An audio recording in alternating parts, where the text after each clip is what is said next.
Hello and welcome to today's History Hack. Actually, you are tuning in to the dawn of a new era where, wait for it, Alina and I try and act like grown-ups. So we've kind of been winging this for the last 4 years, and it's about time really that we started treating it like the business that it actually is and being sensible about things. So you're going to hear some new bits of advertising and bits of information relay in episode. You've hopefully noticed that our sound quality has got much better because Alina's gone off and researched a new platform that we've been using. And yeah, so we're just going to wholly try. Oh, new website as well. Go to historyhack.co.uk. We have a brightly coloured new obnoxious website with funny profiles of the whole team on there. There will be merch as well. Lovely Steve, is investigating which kind of platform we're going to use to generate that for us, because we don't want to be like printing t-shirts and posting them out. So we're going to let someone else keep most of the money, and it will mean you get more choice and more different products that you can order, and that we can change things up as regularly as we want as well. If you like us, you can show your appreciation in a number of ways. If you don't want to give us any money, which is fair enough, not everyone does, give us a 5-star shining review on Apple so that more people see us on their podcast feeds. There is an algorithm, apparently. I've heard this on another podcast and I'm going to use it. There's an algorithm and it helps. So if you just go on, give us a 5-star review and say anything, really doesn't matter what you say. You can say, I love Chris, this ginger fuzz, then fine. It doesn't need to be anything constructive. You don't need to blow smoke up our arse because, frankly, we don't deserve it. Then if you would like to give us a one-off donation, you can do so on Ko-fi, which is like the equivalent of buying us a coffee. That's how they brand it. So if you go to ko-fi.com/historyhack, you can chuck us like £3 if you enjoy an episode, and that will come across to us, and that would be very much appreciated. If you would like to be our friends and support us on a more regular basis, then you can join our Patreon, which is at patreon.com/historyhack. I've had a lot of fun restructuring the tiers on here. So for £1 a month, I've called this the Van Gogh. I can't remember what my funny logic was for that, but this one is for generous souls that are right there in abject poverty with us. Obviously, there are a lot of women on our team with opinions, clearly witches. For this £1, consider yourself charmed forever against the possibility of German invasion or being beheaded by a fat ginger misogynist. That's Henry VIII, not Chris. As well as our undying gratitude, you'll be entered into a free prize draw every month where we give away books. And we have special Chris perks on each tier as well. Your Chris perk for this one, you'll get your own personal selfie of Chris. And yes, he does requests. I think he can pretty much do anything. For £5 a month, the Florence Nightingale, you saintly, benevolent and lovely human beings, will also, in addition to everything else, be entered into our free prize draw every month where we give away books. You'll get ad-free content, an invite to a monthly gathering in our virtual pub, the Merry Rose, where you'll get to spend a minimum of 2 hours with hosts and the extended team chewing the historical fat. Your Chris perk for this one, he will read you a personal message at the end of an episode. He is your puppet. Do with him as you will. Our £10 tier is called the Mark Twain. This is because you may be upwardly mobile and have some funds right now, but you're clearly fiscally irresponsible if you're slinging them our way. You'll be entered into all of the prize draws and everything with the ad-free content and the monthly gathering. You'll also get 2 exclusive bonus episodes a month and your own personal cartoon of you as your favourite historical character. That's a digital copy of it done by Steve. Our Chris perk for the £10 tier, you'll be eligible for a dinner date with Chris, virtually or in person. You're paying, but don't worry, he's a cheap date. A curry on Uber Eats will do. The £50 tier, we're starting to get to the high rollers now. This is the Mansa Musa. He was a famous king who had a lot of money. We bow before you. We'll be entered into our free prize draw every month. All of the other perks. You'll also be entitled to a free tour in Warsaw, London or Medway with Chris, self or Alina, depending on where you are. And you'll get your digital copy of your cartoon as well. Also, after 3 months on this tier, you will get a nice framed copy of your digital cartoon as well, personal cartoon. Your Chris perk on this one, we love this one. You get a lock of Chris's glorious ginger hair. This is a limited time only while stocks last. It's vanishing rapidly. Also, if you're a German princess or dressed as Princess Leia, he may even sleep with you as well. So there's lots of reasons to get involved in our Patreon content. Well, you'll notice that we now only do 2 episodes a week on the main feed for free, but there will be lots more content available, different reasons to get involved in that. So if you go to patreon.com/historyhack, then you can do that as well. So that's it. And now we go on to our new episode, and we thought we'd give you a stunning new beginning. And so we've got Saul David with us today. Saul has a new book out that is a history of Britain's Airborne services. And if you're asking, do we really need another book about the Airborne, then stay tuned, because it turns out that yes, we do. Saul, how are you doing?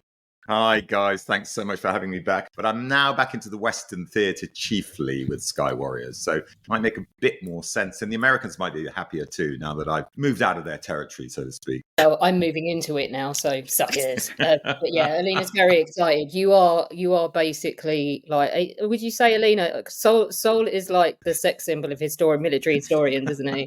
Yes, he is. All the girls, I swear to God, every time I go to a festival, oh my God, Saul's here. And then we all go all giggly. Do you know the only man who gets more attention, and it's because he's just so damn suave, is Peter Caddick Adams? Yeah, Yes. he is Yes, 'cause beautifully he's dressed. dapper. I have to say, you can't compete with Peter on the kit. I mean, Yeah, I do sorry, remember. Saul, you look good. You look good, man, but you don't have the cravat. I mean, I'm not getting any younger, but my daughters found it very funny when about 10 years ago I was doing some TV program, and the reviewer, who was a bloke, described me as a war historian. So no. they've never let me forget that.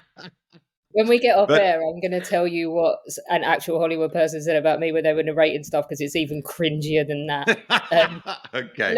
I'm not saying it there because it was hideous, but I will tell you. So I'm going to ask a question first of all that's more aimed at helping Alina. So in my World War I flying world, if they've got a parachute, it's to get out of a burning aeroplane before they die and turn into like burnt bacon, human bacon. So Yeah. when does it change? When do we go from pretty much not having parachutes and then sort of figuring out they're a good escape mechanism to using them as part of operations? Well, that is the Brits, took a long time to get our heads around this, and it wasn't until 1940, and I'll come on to that in a second. But actually, the Italians were the first ones to use parachutes, and it was at the end of the 1920s. And they developed a parachute that they thought was reasonably reliable and that could be used to insert troops behind enemy lines, which is the whole point of Airborne, really, isn't it? If you think of it, it's the extra dimension to warfare. A real game changer in many ways, but a ridiculously inefficient way to go to war, as I know we're going to discuss, because really you've got two options. You either come in by the parachute, and as you're suggesting, Alex, is, this was a last resort for most people. So why on earth would you actually choose to use it? And in great numbers, of course, too, because, if you just go in, there are 10 of you with your parachutes. That's not going to make much difference, is it? So, but there's a big difference between I have to use this thing, otherwise I will die, to I'm voluntarily, for a bit of extra money every month, going to lob myself out of a plane whenever they tell me to. Well, it was really a question of who was going to get there first and what were they going to use it for. And I suppose if you think about it, it's not a coincidence that the people who had the most to gain out of developing their military in the 1930s, and that, of course, is Italy, Japan, Germany, of course, and Russia to a certain extent, Soviet Russia, which was still, kind of persona non grata to most of the rest of the world. Those are the militaries looking to get an edge. It's not a coincidence, too, of course, that Germany develops the armored warfare in a much more aggressive sense, hence Blitzkrieg by the beginning of the Second World War. And I suppose you've got to think of the development of Airborne by a lot of those powers as a same sort of idea. So how can we get one over the traditional militaries who've got, developed economies, and sooner or later their armed forces are going to be a tough nut to crack. The Germans, of course, even in 1940 thought it would be difficult to defeat the French. So they're trying to use every trick in the book, and one of them was Airborne. The Brits were incredibly slow, as I've suggested, and really only thought of planes as a means of bringing in supplies and maybe landing troops, but certainly not delivering them from the air. And this all changes in 1940. Well, this brings us nicely to my next question, because both me and Alex went through your book. You got 5 main parts, and then I popped you a message and I said, listen, we want to be different. We don't want to be like every other podcast. We have to do something out of the box. And you haven't done much on the beginnings and how it all became, and how and why parachutists, or the British, created this parachute brigade. So tell us about that, because who in their right mind, like Alex has said, is going to be jumping out of a plane?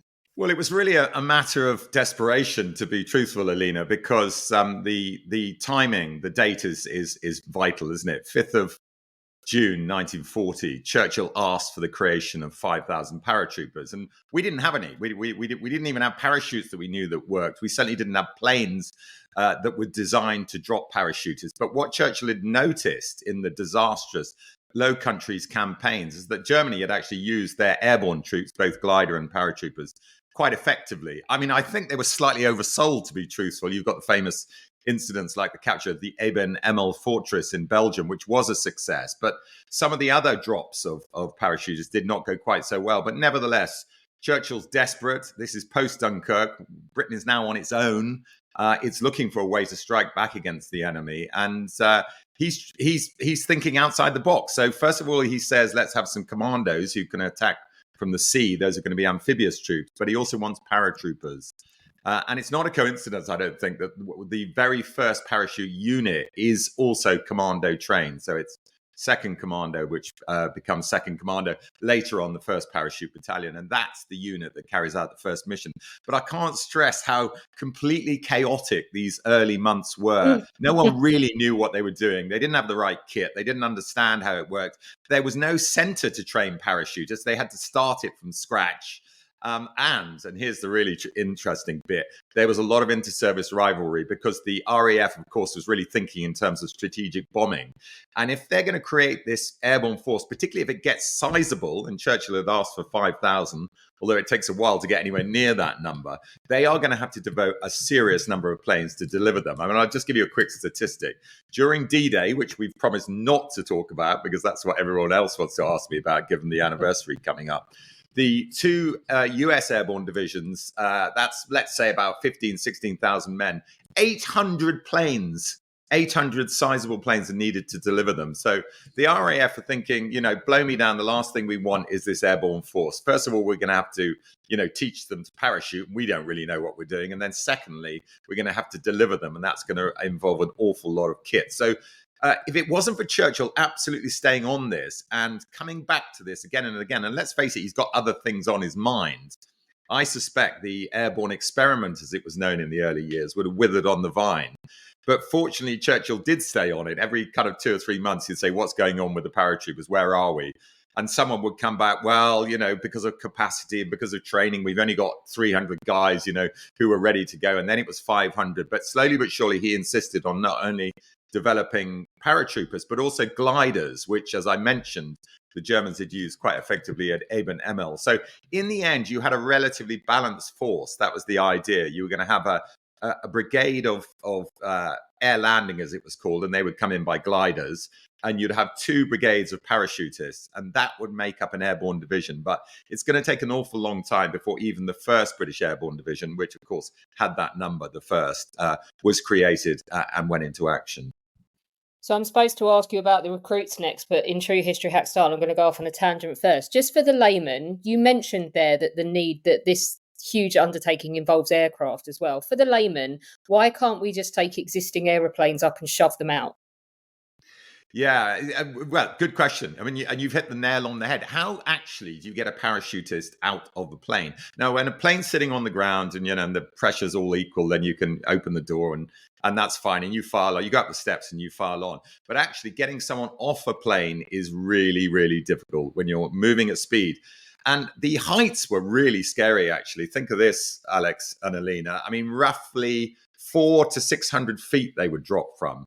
And that's really only giving you a few seconds. So if anything goes wrong, if there's any delay in getting that parachute open, you are going to die. And a lot of people did die parachuting. So if you don't do that, though, they're going to drop too far apart, aren't they? They're going to drop too far apart. So the point about the exit is it has to be something that you can get out nice and smoothly, one after the other. They work out, actually, one of the great developments with parachutes is they work out you need a static line, which is basically an automatic system for them opening. So you hook up to it. Everyone's seen the films, no doubt, of The Longest Day, where they all hook up to this line. And as you jump out, you don't have to do anything. It just opens automatically for you. You have a reserve pull, which means if the initial hook hasn't worked, you've got a chance of opening your parachute. You've got to do it very quickly. But here's another interesting fact. The Americans went all the way through the Second World War with a reserve chute for the very good reason. If the first chute fails, they've got a reserve and, and it's going to save their lives They hoped. The Brits only ever had, and the Poles for that matter, Alina, only ever had a single parachute. And of course, if that fails, you're a goner. But to get back to the point about the planes, in the early days, they were jumping out of Whitleys and Stirlings. They're not designed, and Halifax bombers, they're not designed for dropping parachutes. So they literally cut a hole in the floor. They actually they had a look at, they experimented with taking off the tail gunners thing and jumping out from there, but that didn't work very well. And they reckon the next best thing was actually just dropping through a hole in the floor. But it's very inefficient. If you think about it, you've got to sit on the hole and then drop out one after the other, and it's going to take a lot more time. And as you quite rightly, they're weighed down, aren't they? Rifles, they're weighed kit. down. They've got enormous amounts of kit. The other point about parachutists is they have to take everything with them. So they're loaded down with lots of stuff. They actually work out the best thing to do is have a bag that's attached to you and you drop below you. So that means you can probably take a little bit more weight. And also, it's not going to be a really heavy collision when you hit the ground, because it's going to hit the ground first. So that was quite a clever system. I mean, the other way, of course, is to drop out your kit separately, but then it gets blown all over the place. So the real issue, which they hadn't really solved right up until the end of the Second World War, is to drop hundreds, indeed thousands of parachutists and hope they're all going to arrive in roughly the same place. It never really worked. Yeah, I feel like the trapdoor in the bottom of the plane should have Acme stamped on it. Well, they had because of the sort of characters who went into parachuting. I mean, you could just imagine. I mean, this is seriously dangerous stuff. Okay, first point. Yeah, Second point is, this is what I want to ask you now: is that so you can't go, I need experienced parachutists, because they don't exist. No. And it's like World War One. They were like, right, so what do we do? Okay, just find me young, stupid kids with no concept of their own mortality who are good at sport or fixing things. What's the perfect idea of a parachutist when they start? Yeah, they want young, fit. They want everything, actually. I mean, if you look at the list of attributes, they want people who are good with, who are good with motor engines, which, we see that as fairly straightforward these days. But in the context of the Second World War, only a certain number of young kids would have had any experience with engines. But they want them to be fit. They want them to be good shots. They want them to to be malleable enough to teach new tricks to, but also be independent-minded enough to be able to understand the psychological shock of fighting as an airborne soldier, which means you're basically on your own. You've got the kit. Yeah, you can take with you isn't it? the weapons. That psychological thing of actually fighting behind enemy lines is a really underestimated key element in their psychological makeup, because so you need a team player. They've got to be able to fight together, but they've also got to be not completely rigid with fear. If they happen to land, half a mile away from the rest of the guys, and they've got to use their own resources to get back to them. So it's a really interesting combination. The sort of people probably that would go into special forces, but you really need an awful lot of them. So you can't be quite as choosy as, let's say, the SBS or the SAS were. But certainly they were looking in the early days for mavericks, some oddballs, daredevils, if truth be told. Yeah. It probably, as the war went on, they got a little bit more regimented in their thinking, and they became a little bit more structured in the way they trained them, more to do with infantry tactics rather than, almost guerrilla fighting. But nevertheless, they never entirely lost the need to get these, really resourceful daredevil characters who were prepared to undertake missions which, had pretty frightening casualty rates. I mean, there was a very, very good chance you weren't going to come back from any single airborne operation, or at least you weren't going to escape uninjured. Yeah, I think even someone who's not versed in this, if you've just seen Band of Brothers and you've seen Day of Days, just watch Damian Lewis's character. Nothing goes right. He has to adapt constantly. They're not in the right place. They're scattered, separated. He's got men that aren't his with him. I mean, it really is something quite, like you say, the psychological effect of being chucked behind enemy lines. So how do you train them for that? Obviously, they need to practice jumping a lot. But how do you, like you say, how do you balance them sort of getting thousands of these guys ready with a kind of independence to go it alone as well? Yeah, well, in the early days, they had a lot of psychological tests. Actually, interesting. It was psychological and physical tests for you to even get over the hurdle to go into the training, and then you did your jumps. I mean, you say, well, of course, they're going to do a lot of parachute training. Actually, they only ever did 6 or 7 jumps, and that was it. Then you got your wings, and then you're ready to go. And to be truthful, they're not practicing jumps that much thereafter. Why? Because it's expensive to do. You need a lot of planes to do it. and it's dangerous, so it's almost better once they're fully qualified to actually drop them next in action itself. And the same went for the gliders. Sorry, I was going to ask, would they have the infantry training before they then went on to the parachute training? Well, the two went hand in hand. I mean, the initial idea is everybody who joins the paratroopers has to have a level of infantry training. But of course, they then top that up with their own specific training, not least when they had a mission. So, for example, Operation Colossus, the very first mission carried out by what became the 1st Parachute Battalion, was attacking a small aqueduct in southern Italy. And there were very specific jobs that everyone had to do. Some of them had to carry in explosives. And then, of course, there was the exfiltration, because the other big problem with any of these missions, Alex, is that it's one thing getting them there, and that's bad enough.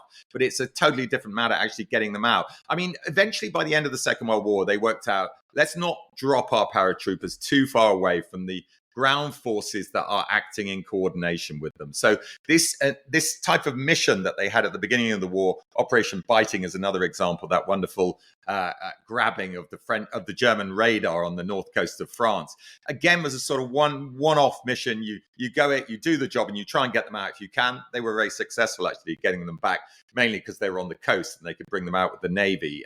That operation I mentioned before, Colossus, they're right in the middle of Italy, and they've got to march 50 miles to the coast. And the chances of doing that when you're a bunch of bloody foreign soldiers armed to the teeth are vanishingly small. So I think they realized slowly but surely, if you're going to drop them somewhere, they've got to be dropped where either boats or ground forces can get to them. And of course, that's the classic error, as we all know, that they made at Arnhem, because Arnhem really came about as a result of the success of D-Day. And they thought, you know what, these guys are amazing. We can give them these seemingly impossible missions, and we'll just get the ground forces to them sooner or later. I mean, what they forget is they're so lightly armored paratroopers and glider troops. They can't take heavy artillery with them, for example. They don't have any serious kind of engineering kit. So that in the end, they can only hold off a strong force, an armored force, for a relatively short period of time. So that those 64 miles between the border where the ground troops started and where Arnhem, the furthest bridge, was, I mean, simply too far to get in 2 days along a single track road. So it was learning those lessons, but getting help to airborne troops was always, the real conundrum, as much as getting them in there and showing them the job and training them to fight in the first place. Yeah, we're going to get back to Colossus in a minute, because I know we want to talk you through some of the non-D-Day adventures that nobody else is asking you about, because they're only asking you about D-Day. But you just mentioned how lightly armoured they are. This is the thing, isn't it? So do they, and also as well, like, there's no huge chain of command. So are we looking at sort of at most operating at like platoon level once they get on the ground, realistically, by the time they've all landed? I mean, it depends. It depends which operation. In the early days, there was only a battalion. I mentioned it, the 1st Parachute Battalion, as it becomes originally 2nd Commando. And that's only 500 strong. And the first mission that I also mentioned, Colossus, that's only a single troop of 2 Commando that goes in. So you're only talking about 35 men involved in that operation, and it's led by a major. So, that's basically platoon level. But as the war goes on and they get more ambitious and they begin to think, hold on a second, if we drop enough airborne, we can give them really grandiose objectives. We can try and get them to hold bridges for a considerable period of time, well behind enemy lines. And then, as I say, when the ground forces get to them, this can be a real game changer. And they tried that properly for the first time in Sicily. It doesn't work very well, I have to say. But again, they're kind of learning on the job. I mean, one of the interesting things about writing the book about the whole war, I mean, loads of people have written books about individual missions, and loads of people have written books about Arnhem and even D-Day and Pegasus Bridge. But rarely are all the different threads of the story tied together in a way that I've done with this book. And it's interesting as an author to see the development, to see the sort of learning process, to see the errors and mistakes and cock-ups and incompetent commanders. One of the reviewers said, I think it was in the Times, said it's unbelievable how poorly led they were by the senior commanders, not by the battalion commander, not by the guys they used to train with. But just one other quick point about officers in the parachute battalion, but also in the gliders, is that they very much led by example. I mean, these were guys who, were right there at the front. There's a moment, famous moment during the Pegasus Bridge operation where I keep saying I'm not going to talk about D-Day. I keep coming back to it. Where literally the first, I know, but the first guy over the bridge, the first guy over the bridge is a lieutenant, and he gets shot in the throat and killed. So they really did lead from the front, and I can't tell you how important that is. All the study of war I've done. Devil Dogs, my book about the Marines in the Pacific. I mean, when there was a bad officer, it affects the whole unit. I mean, we all know that. We all know it's true. But the better the unit, the more impact a really good officer can have. And the parachute battalion officers, not without exception, there were some bad apples, of course, which sneaked in. But generally speaking, were really, really good. And a lot of the guys who you see entering the story right at the beginning, people like Frost, Pearson, Hill. All of these guys go on to have careers. I mean, luckily they don't get killed, but they have careers all the way through the war. And you see them, doing multiple missions because they get so good at what they do. Before we start booting them out of planes and having fun with that, can I be a complete nerd? Yep, sure thing. I know there's other nerds out there that want me to ask this question as well. So before we talk about the actual operations, you mentioned development there. So how did that change in terms of what they're kicked out of the plane wearing? So I'm guessing at the beginning they sit down and they go, right, they need food, they need water, they need a map, they need a gun. But how does that then change as the requirements change for the operations and they start getting ridiculous, grandiose ideas like Arnhem? Yeah, it's interesting. I don't think the kit that they take changes that much. It's the way that it's delivered really that changes. Right at the beginning, as I think I mentioned, they would try and drop the kit separate from the soldiers. Obviously, you've got your personal kit, you've got your personal weapons, you've got your basic iron rations. No, I am not going to end up 3 miles. If I was an officer, I was like, no, I am not going to be roaming the countryside looking for my weapons. No. Yeah. Well, they developed a bag which basically stayed attached to you. So obviously you're not going to be carrying your weapon as you parachute. You've got other things to be doing with your hands, but you do need it very close to you when you land. Just do a death roll on the floor and pop exactly. up. I mean, you do sometimes get that image, don't you, that they're almost firing as they're coming down. And the other point about that is, of course, because they don't have their weapons, obviously they are really vulnerable, and you do get many instances all the way through the story of Airborne where they're literally just shot in the air, which is why the glider guys actually thought, do you know what, I'd prefer to be in a glider. I mean, gliders were ridiculously dangerous. I mean, they crash land. They are made of wood and steel and fabric. Have a plane without a proper engine. Ta-da! Exactly. I mean, it's hurtling. It's hurtling. There's a funny moment when one of the glider operations where the officer's looking out the window and he can see sparks flying it's just coming into land. You can see sparks flying. Oh my God, we're under fire. They're gonna shoot us to pieces. Actually, it's the skids of the glider just striking stones on the stony ground and just sending these sparks everywhere. But they give you an idea of the sort of, the velocity and the impact. I mean, they're going 80, 90 miles an hour when they hit the ground. And good luck if you're going to survive that. And a lot of glider troops did not survive. So it was take your poison, really. But to go back to your question, I mean, depending on what the operation was and how long they were expected to be there was how much kit they took with them. But as the missions became more strategic, more like D-Day, more like Arnhem, and more like Operation Varsity, the very last one of the war, when they're jumping the Rhine, they do need more kit because they're expected to hang out there for longer. So they need more food and they need more ammunition, crucially. So that's when they'd use these really extra big bags that they'd take with them, which they would drop beneath them as they were parachuting down. So that's really the key difference. The personal kit didn't change. Although I've got a little passage at the beginning of the book where I describe what a single parachutist on one of the missions takes with him. And it's about 40 items long. And a lot of these guys, there are multiple descriptions where they literally have to be pushed onto the planes. They are so overladen with kit, they can hardly move. They're like the Michelin Man, kind of, waddling around. But they understandably felt the more kit we take with us, certainly the more ammunition we take with us, the better. It's amazing, isn't it? Figuring out the logistics that go with it. We could probably prattle on like absolute boring nerds all day about the logistics of this, but let's not. Let's talk to people about the adventure stuff. So we've already referenced Colossus a fair bit. So this is the first one. Yeah. And it's Italy. 50 miles, no thank you, behind enemy lines. Yeah, it's nuts. So what is the plan? Well, it was ambitious, like a lot of the early plans were. And as I said, over ambitious plans were really the death knell for a lot of people. And do you know what? It's really, really interesting. This will sum up the psychology. It was a mad plan. I mean, there was almost no chance they were going to get away. And do you know what? The 35 people who volunteered for this mission, there were another 450 people who were disappointed they didn't get the job. I mean, they were so jealous that X-Troopers, it was called, they even give them a new name, especially for the mission. They were so jealous that they were trying to convince their commanding officer that they should go instead of these guys. So, I mean, it's really interesting. However dangerous the mission was, it didn't put off anyone from wanting to go on it.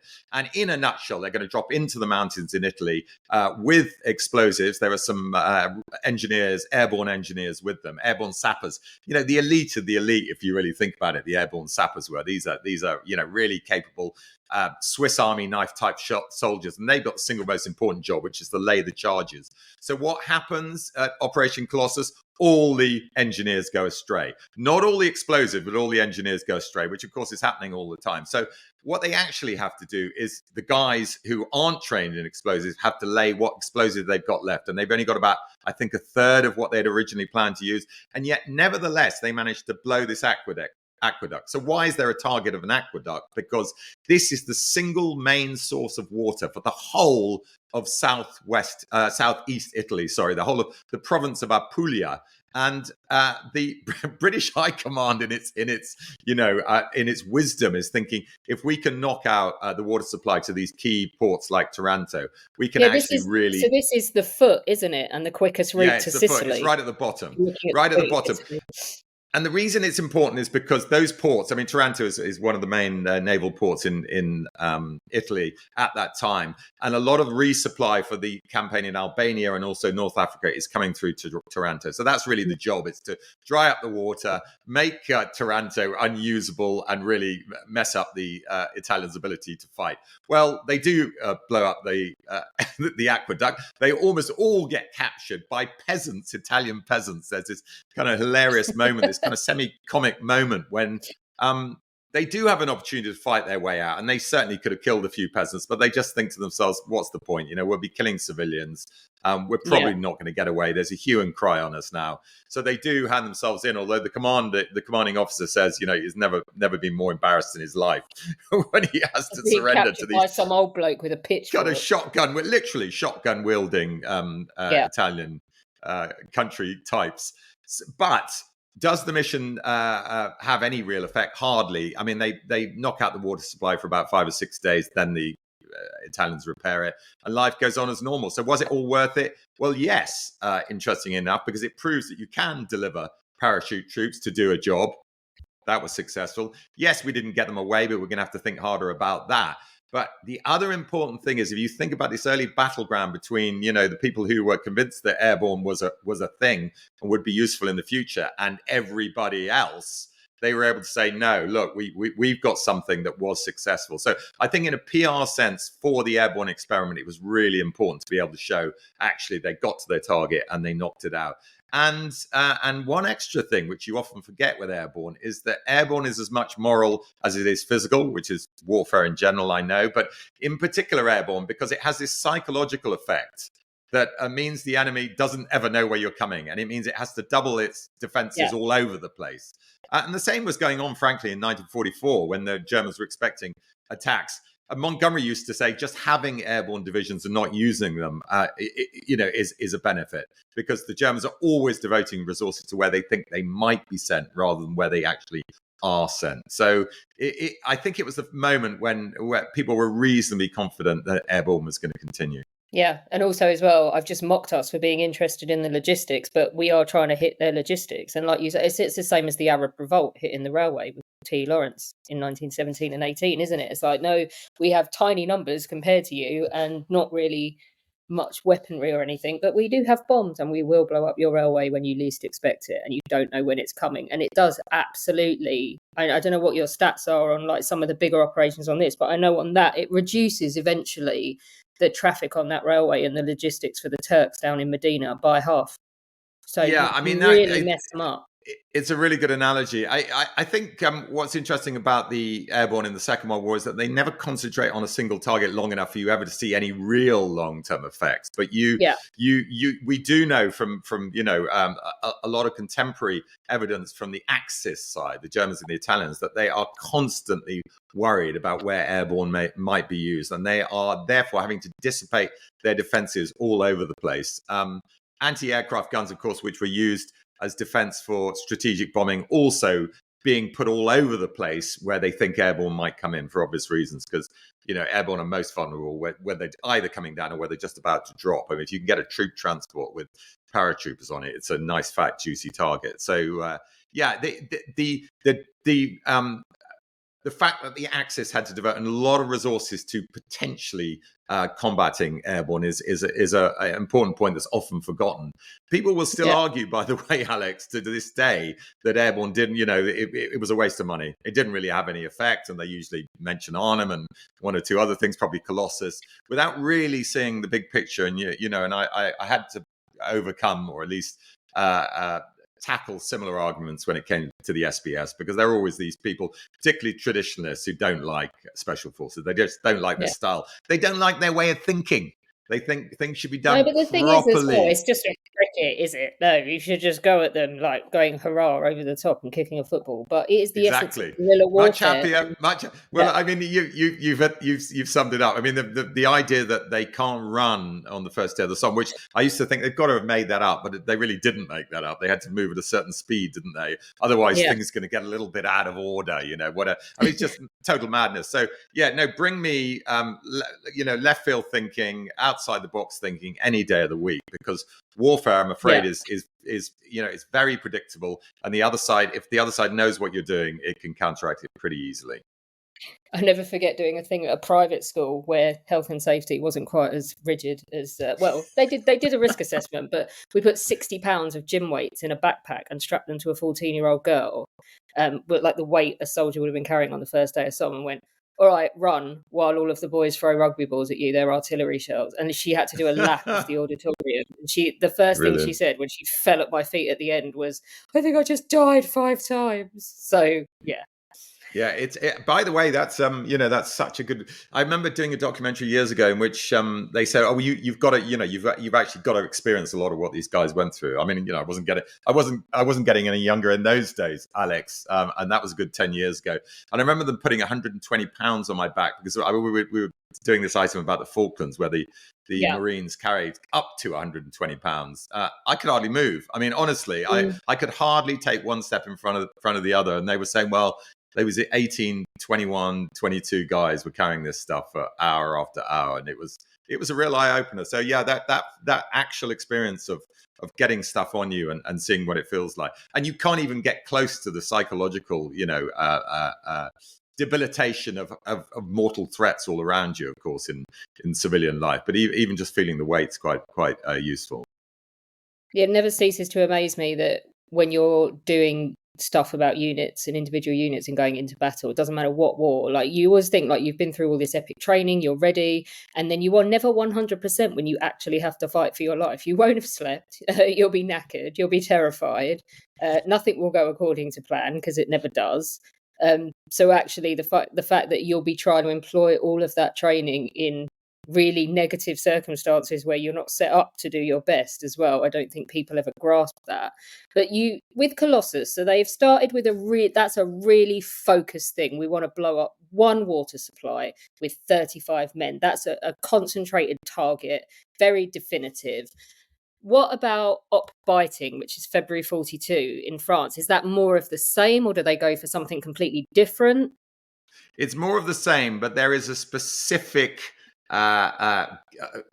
it's more the same, but it's much more achievable. I mean, it's closer to home for starters. It's right next to the coast. The plan is to steal what is a crucial and very new bit of German radar. They've got this early warning radar, which basically identifies planes as they're coming into France. Not only that, it directs fighters onto them and anti-aircraft fire. So it was a very sophisticated bit of kit, and we needed to get hold of it so we could look at it and work out how to counteract it. And Very Is that the ambitious plan. driving factor, or is it we need something less ridiculous than what we tried to do last time, or is the Well, fact? I think it was a little bit of both. I mean, they also realised, you train these guys up to a certain level. I mean, you can't suddenly replace them. I mean, one of Frost, who leads Operation Biting, John Frost, who goes on to Arnhem fame, of course. He's commanding 2 para at Arnhem, and his job is to capture Arnhem Bridge. So he's got the single most important and hardest job at Arnhem. And it's not a coincidence, because he's proven his worth in operations like Biting. But Frost, worked out a plan that was achievable, which is you drop relatively close to the target. You drop at night, so it's dangerous, but it was actually in winter, February 1942, and there was snow on the ground, which is quite useful because it breaks your fall. And what you see with paratroopers all the time is they're breaking their ankles, they're twisting their knees. I mean, they're literally hopping to the battlefield. But in this particular case, most of his guys were all right. Some went astray, as they always did. But it was almost a textbook operation. They took casualties, not serious. They got away with most of the radar, all the key bits they wanted to get, because they literally had to unbolt it. And they brought back, and here's the real kicker, 2 prisoners of war, one of whom was an operator of the radar. So they were able to then interrogate him. And I've seen the transcript of the interrogation. And I mean, he sings like a canary. It's hilarious. There's none of this, I'm not going to tell you anything, name, rank, and number. I mean, he's like, whatever you want to know, I'll tell you. And within a really short period of time, and it's in almost all the books about the RAF, and there's been recent books about this who've covered the story.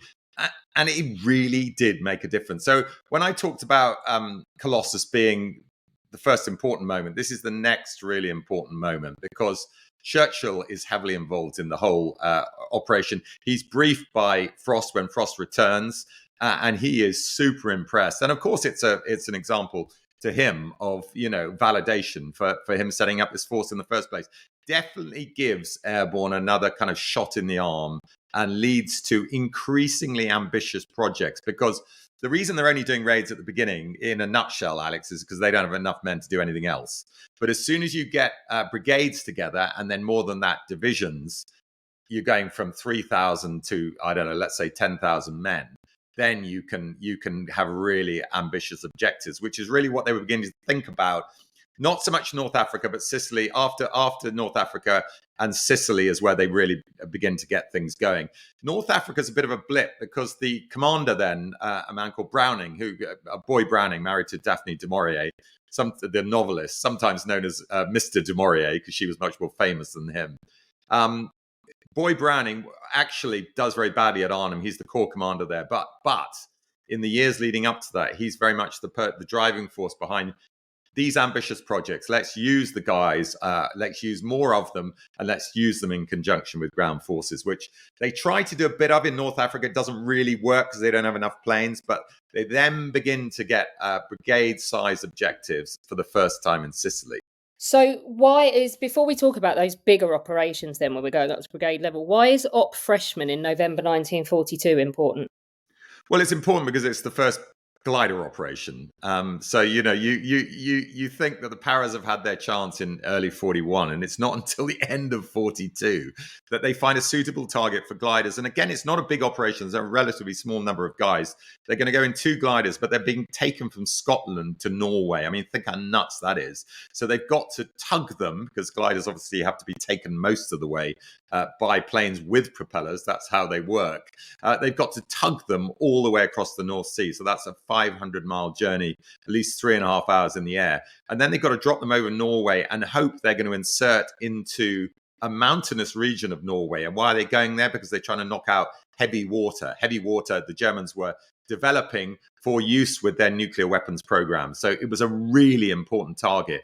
And it's a target that some of your listeners will probably know is later achieved successfully, and I'm giving the game away a little bit, by, of course, the heroes of Telemark. And those are Norwegian SOE operatives who do the job. But this original plan to send in 2 gliders full of airborne engineers to blow up the heavy water plant, which is the Norsk Hydro, in a place called Rjukan, which is west of Norway. It seemed a fairly sensible plan, but unfortunately, that when they did it, which is the winter of 1942 or the early winter of 1942, really bad weather conditions, which always affect gliders, and both gliders crash in the wrong place, so they're nowhere near the target.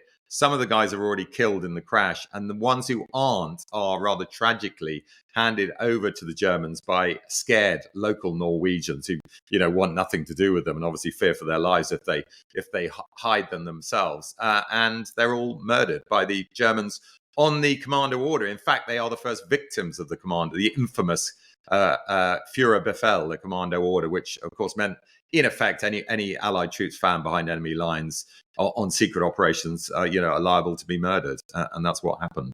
So you've already mentioned North Africa. Why is North Africa significant when we're looking at like a broad history of airborne forces? Well, North Africa is the first time that they go in any force. So we've now got the first parachute brigade operational. I mean, it's probably about 2,000 strong if you put engineers and medics and everything together. And each of the battalions, made up of 3 parachute battalions, 1st, 2nd, and 3rd. And each one of those is about 500 strong. So think of a force of about 2,000. And that's as big as it got. And if we think that the North African campaign begins, or at least as far as the parachuters, it begins in late 1942 with Operation Torch. Browning, who I mentioned before, who's in overall command of British airborne troops, is absolutely convinced that if they go in as a whole brigade, they can really make a difference. And of course, what you got quite early on in the Torch campaign is the so-called race for Tunis. The French were collapsing.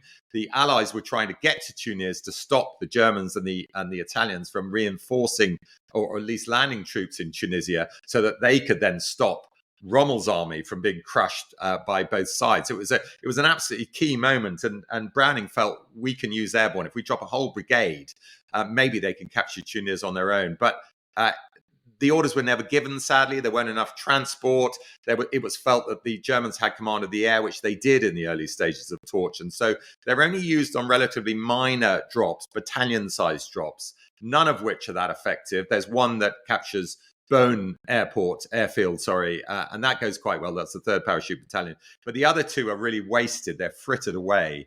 But where the 1st Parachute Brigade really does begin to show its worth is in ground fighting. So if you think of airborne as really having 3 main roles in the Second World War, one of the roles is these little missions that we've already discussed, the raids. The third one is the big strategic role, which of course comes on, which they do very well at D-Day and Varsity. But the middle ground one is that you literally just use them as ground infantry. It's not what they're designed for.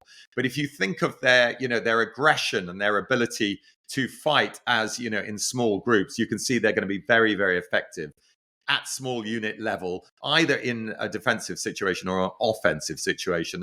And certainly the senior commanders in Tunisia felt, and I'm just writing about this at the moment, actually, Alex, in my new book, Tunis Grad, felt that, give me a unit of airborne troops over normal infantry any day, even though they don't have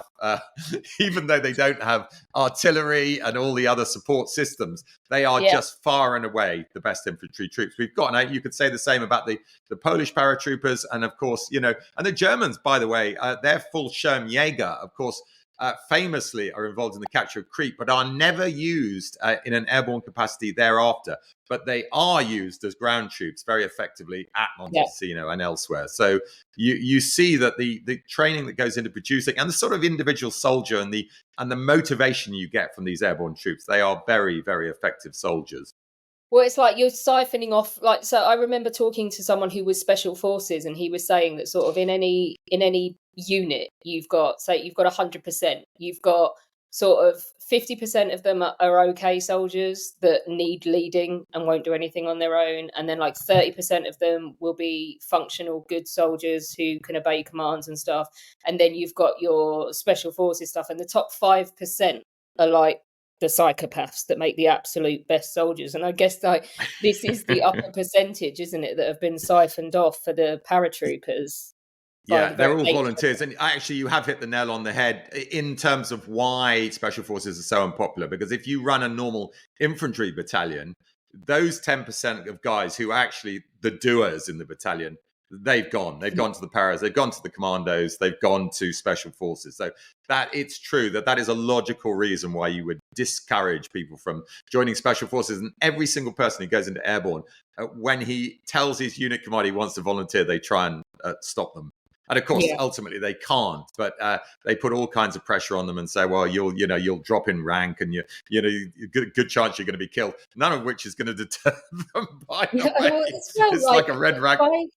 It is like, I think you were going to say like a red rag to a bull, but also as well, it's like people go, oh, these special forces guys are dicks. Yeah, it's what makes them so good. It's like when people talk about First World War generals and they're like, he was really mean. And they're like, of course he was. He's at the top of the army. He's literally kicked and spat on everyone to get there. You think like, it's like when people are surprised that billionaires aren't nice people. Yes, or heads of FTSE 100 companies. Exactly right. I mean, Exactly, no, without question. He's not nice, really. Alex, you and I are far too nice ever to go to the top of anything. When we go to the top of podcasting, probably not. I think you've got to be utterly ruthless and absolutely willing to trample on the next man.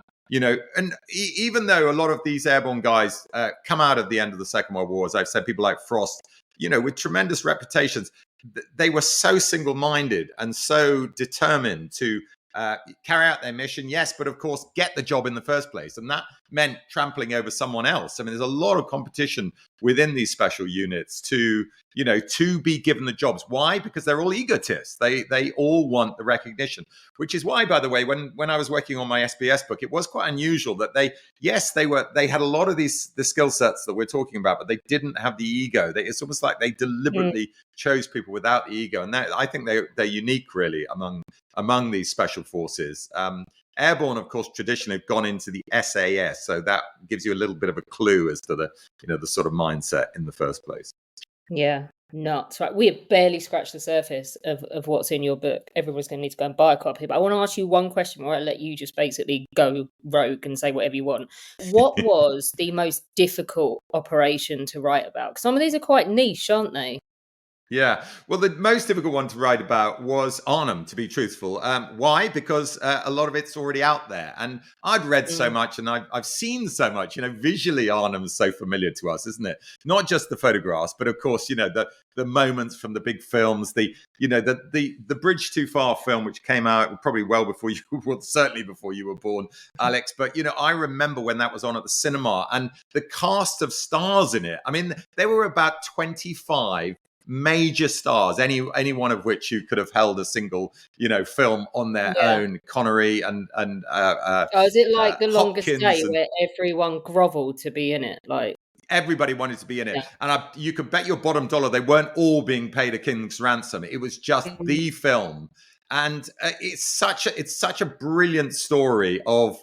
Almost, all good history relies on jeopardy, of course. And, I really hate it when people, and some historians to this day, still say, oh, well, it never could have succeeded. Of course, there were far too many things that could go wrong and did go wrong. And that's true up to a point. But history is all about happenstance. It's all about, the little moment that changes everything. And you do get that in Arnhem. Yes, all the mistakes that people have spoken about are absolutely true.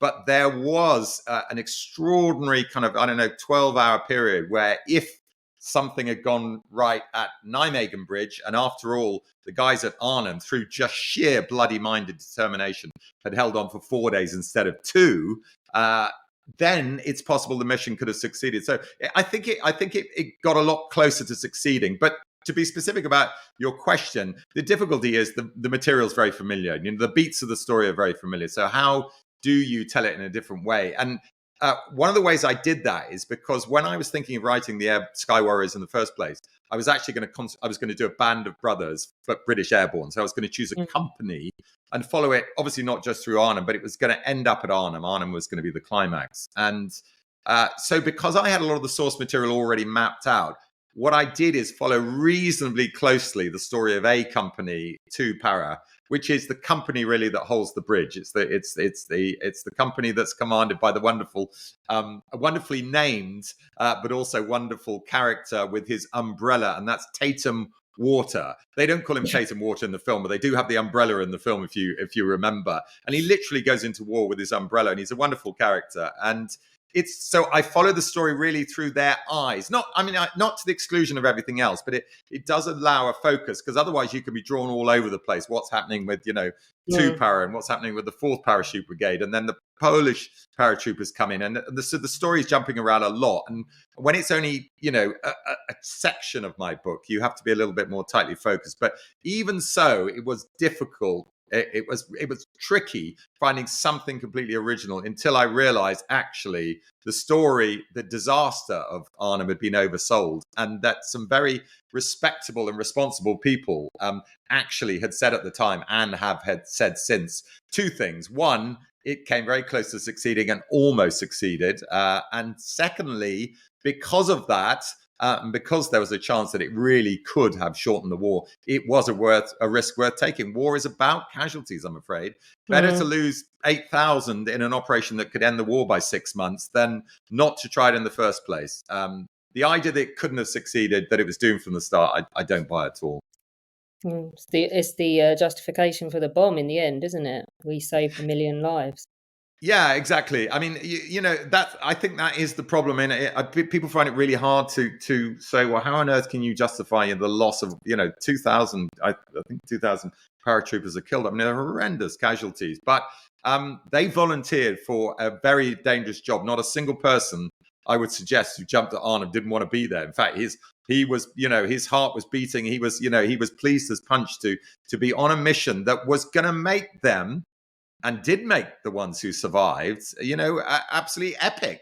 What does Montgomery say afterwards? It will be a great thing for a man who it would be a great thing for everybody who was involved and who survived to be able to say, I fought at Arnhem. And it's true, and it's still true. Isn't it today. like you've got a ridiculous amount of people that claim to have been there, like to the point where there would have been 50,000 paratroopers going in at exactly Arnhem. Right. I mean, I think all these, all these special units, all these elite units, the wannabes jump. I mean, they hate it when someone impersonates them for obvious reasons, because it's bloody dangerous what they do, and they've lost a lot of good guys doing it. But it draws in these wannabes and these Walter Mitties, I'm afraid. And Arnhem is a classic example. By the way, there are one or two published books that I am 99% sure are written by charlatans, and they don't always get picked up. It's really shameful that people would do that, but they do. I'd just say that if Sean Connery ends up playing you in a film, you haven't done too bad, have you? No, I know. Hey, there is a funny little codicil going back to D-Day for a second, and that is that the Pegasus Bridge operation, the guy involved was a guy called John Howard, as is well known. Wonderful character, born in a 2-up, 2-down house. I mean, he was a working class Londoner who made good, very determined, very ambitious, very focused and single-minded, and determined because of his relatively low social origins to be the best, to be better than all his fellow company commanders, who of course came from more traditional officer class backgrounds. And get this, he's played in the film The Longest Day by a man who was also at the bridge, fighting at the bridge, Richard Todd, who was in the 7th Parachute Battalion, which is the battalion sent to relieve the Oxen Bucks, which Howard was commanding. And he is fantastically handsome, Richard Todd, one of the great cinema idols. And in the best will in the world, you would say Howard was not. And so, he was very lucky to have Todd casted in. There's a great picture of the two of them on the set of The Longest Day. And, it very much underlines the point I'm making. Yeah, well, it's like T. Lawrence, isn't it, being 1.5 feet shorter than Peter O'Toole. So this has been absolutely amazing. Thank you very much. Sky Warriors, British Airborne Forces in the Second World War is a triumph, and it's out now. Congratulations. Thanks, guys. So that was absolutely fantastic. We always love having you on. It's such a pleasure. But to our listeners, don't forget, just to reiterate what Alex said earlier, we would love for you to go onto Apple and give us a 5-star review. Because, like we said, put in Chris is a big ginger man, Alina is awesome, Alex is stunningly gorgeous, and she's about to hit me around the head for saying that. But also remember, we've got a new website, which is www.historyhack.co.uk. It is fabulous. You can go and have a bit of a laugh. Alex has been very witty with her language. Truthful, but yet witty. Don't forget to also buy us a drink on Ko-fi. You don't have to give us the money, but it would be nice. It would be nice to, get some money to be able to feed my dogs or, fund my plant habit, which is getting completely out of control. And for that, you can hit us on ko-fi.com/historyhack. Let's just say, plant habit, she's not growing marijuana, people. Literally pot plants. It's innocent. Like, Alina's not got like a row of lamps she's looking to fund in her flat in Warsaw. There's not a massive heat signal coming off of her flat. No, she's right. Actually, that is very true. Moving on, don't forget to subscribe if you like a little bit more content to our Patreon. You get some exclusive content, some cartoons drawn by our Beardy Weirdy, or some special quiz content. Go and have a look at that, which is on www.patreon.com/historyhack. And for you, I'm always going to end my lovely sort of spiel with a joke. So if you've gotten this far, well frigging done. So I'm going to tell you that I tried to make up a joke about a ghost, but I couldn't. It had plenty of spirit, but no body. Thanks very much, guys. Catch you all next time.